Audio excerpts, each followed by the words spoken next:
This job sucks. Don't you look at me like that. Right, well this is a Henry vacuum cleaner. It belongs to the local Centre for Advanced Adult Refreshment.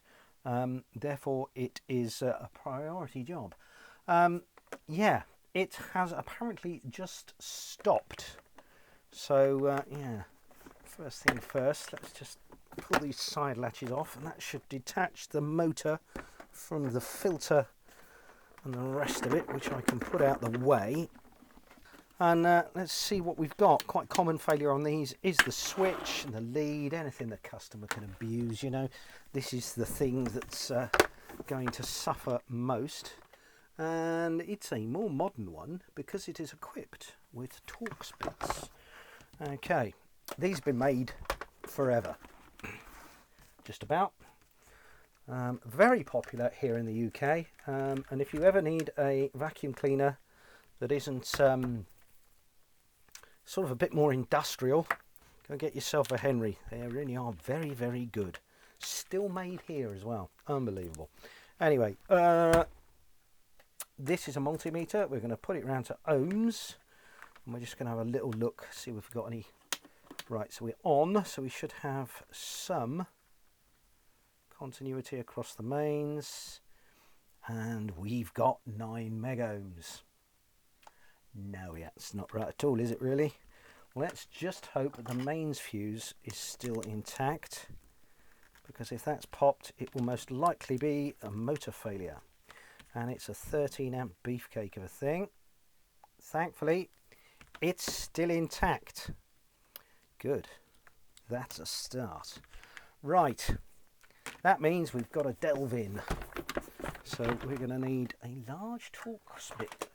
Not quite sure I'm going to have anything man enough in the old iFixit kit, but we'll have a go. Oh, and we might be lucky. We might well be lucky.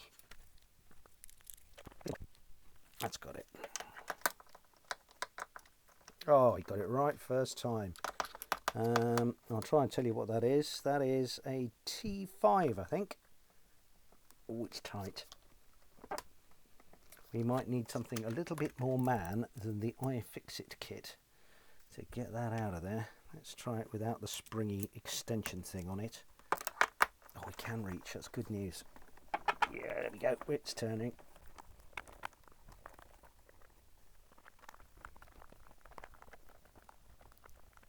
That's quite tough. I may switch to some power assistance. Right, there we go. Just the outer 4 to test first. Now these are often a problem, and I think I've just spotted our problem. One of our brushes has broken off. Oh dear. So that there. I knew I was going to drop the screws everywhere. Let's take them out in a controlled manner. Come on, out you come. That's it. So you can see on the end there, that's the brush gear. So as the cable winds up, that puts the mains through to the motor. So you can see it's covered in grease and horribleness. And if we look here and I zoom in a shade,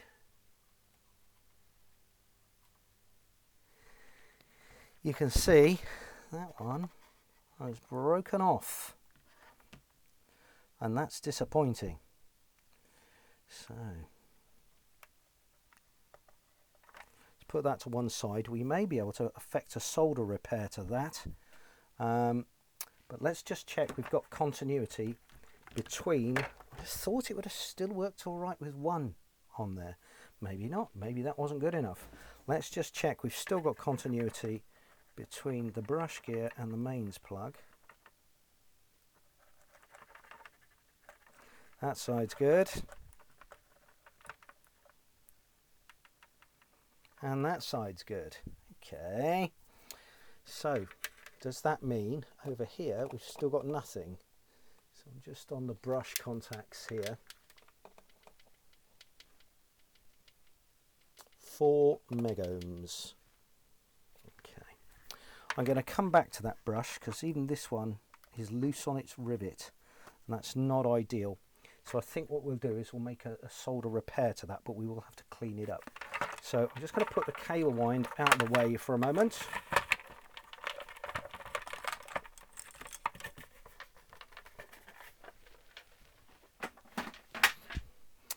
And let's concentrate on this lot in here. So quite a common failure is actually the switch, which is installed in this little compartment, which just pulls away if memory serves. Yep, there we go. So there is our switch. So as you can see, live and neutral coming in and going out. You can't see that, there we are. This is the switch here, live neutral front and back, and the same coming out. So I suspect one half of our switch has gone open circuit. Right, let's remove the spades. There we go. And we'll see if it has in fact gone open. It is still in the on position.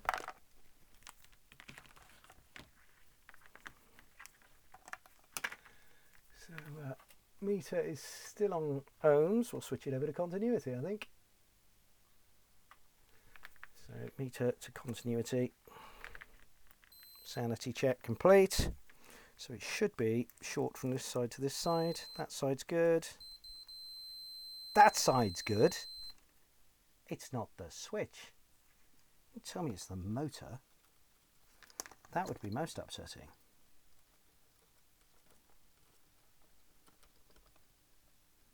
No, the motor's measuring okay. And yet we didn't have continuity from the brushes to the motor. So let's have a look there.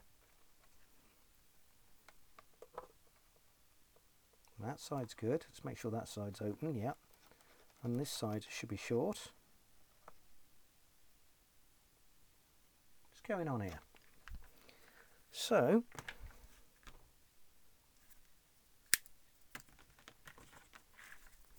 let's just sanity check that. We haven't got a loose crimp, have we? Is that all it is?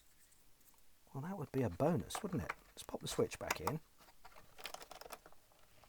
and see if these crimps are in fact tight on the switch contacts themselves.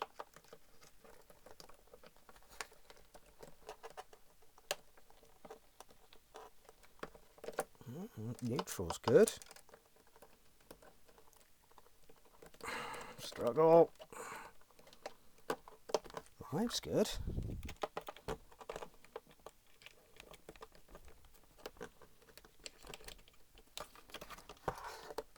So this is on the output side of the switch to the motor assembly.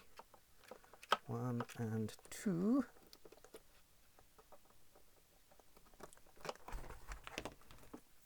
Right, meter's still on ohms.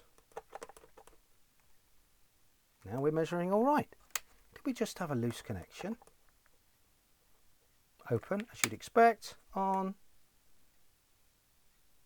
17 ohms, 10 ohms, something like that. Lovely. Okay. Was it just a loose connection? I think the next thing to do is just repair that bit of brush gear, put it back together and see what happens. Right. Right, well this is the cable reel assembly. And I'm just going to wick these 3 screws out of here. And that is our brush gear there. So the mains lead comes in here via a load of stuff to stop it pulling out. And these are our 2 other sides of the brushes. Everything's tight in there. You see there's a main suppressor cap with a resistor across it. Linfolds would take note if you're of an age. Right. And what I'm just going to do is, as a precautionary measure, I am just going to put a dab of solder over the back of these rivets because I've seen them burn up before. Not often, but sometimes. So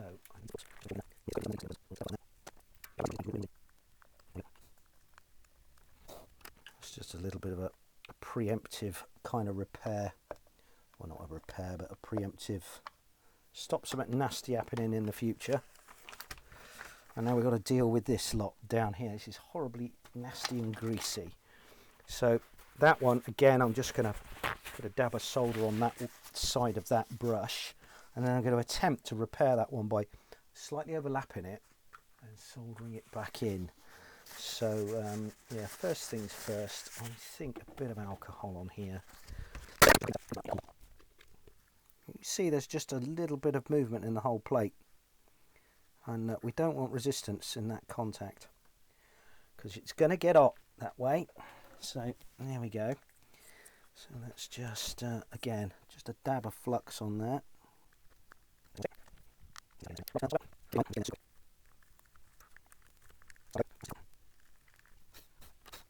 Ugh, grease is the word. Right, let's just clean that up a little bit. Yeah, that's super firm in there now, so that's good news. This one, not so much. So let's clean this brush up. What I'm going to do is I'm going to tin this one up, get it into a good shape so the soldering operation can be as quick as possible. That's got a very sharp barb on it. I think it's where it got stuck in the mechanism. A bit more IPA on there just to clean off any more grease that's on there.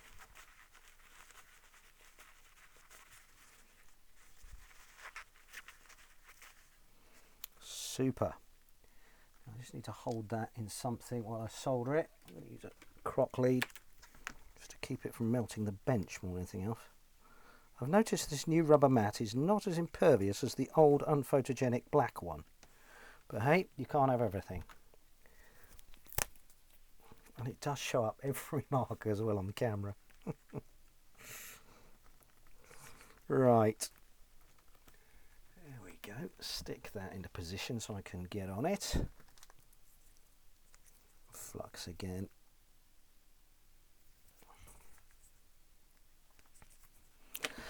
Excuse me.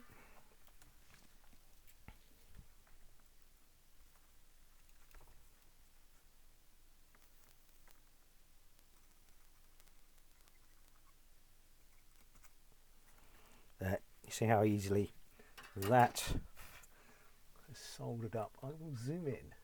No, I won't. I'll zoom in. There we go. So you can sort of see what I've achieved there. You can see that's got a nice gob of solder on it. Now we've got to achieve the same here. So, and I've also got to solder it to that rivet. So it sort of lives like that. So let's get that rivet done first. To it, I want to dab more flux.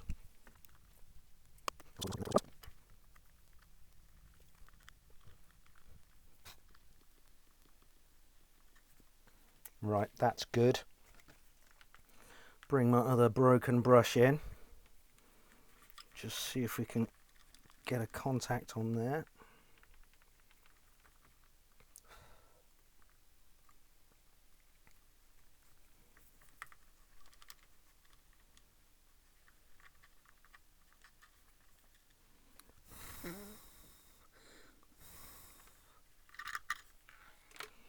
There we go. That, bit of persuasion. Ooh, that is hot. Should be just the job. It's all very tight in there. Nothing is loose. So that's good. Let's give it a go and see what happens. Put all the cable back on here. In fact, you know what? Let's wind the cable off. That way we can put it back on again and it'll be tangle free. Right, okay. So that goes back on like that.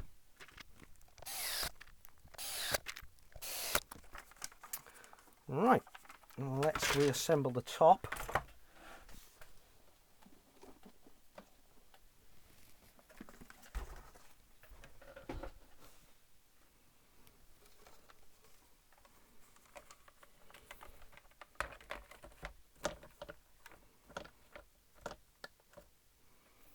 Goes in like that.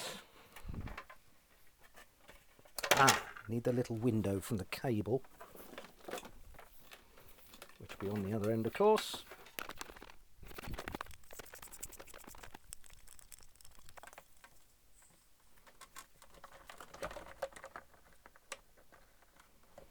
There you go, little cable guide, just to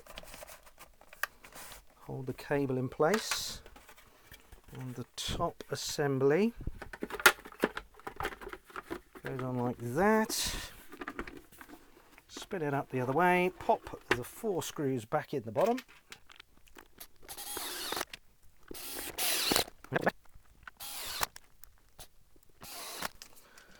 Right, let's just check all of that is functioning as it should do. Switch is good. Oh. No, we are moving. Oh, that is very stiff. I'll tell you what, let's worry about that in a minute.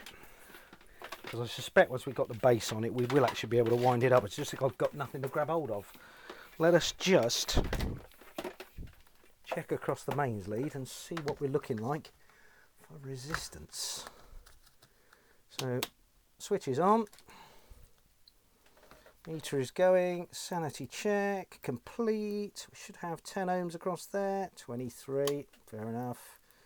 And open across there, more or less. Fabulous. So yeah, let's just give it the big on.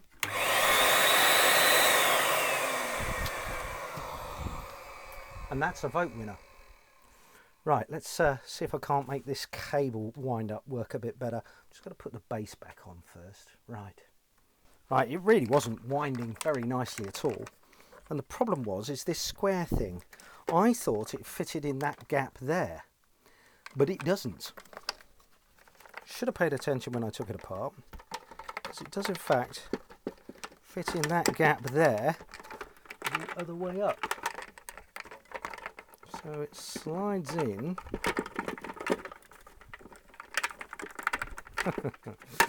Oh, this is awkward. There we are. Slides in like that and fits in there, and then that just falls together. Stupid boy. Right, back together with it again, and we'll call that a job done, I think.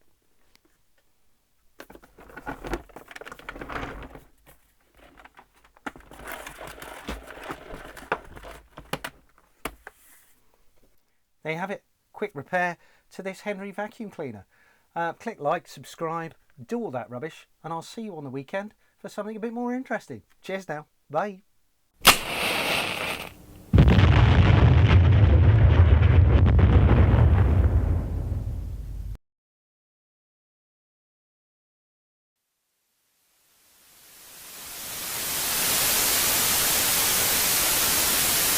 Excellent.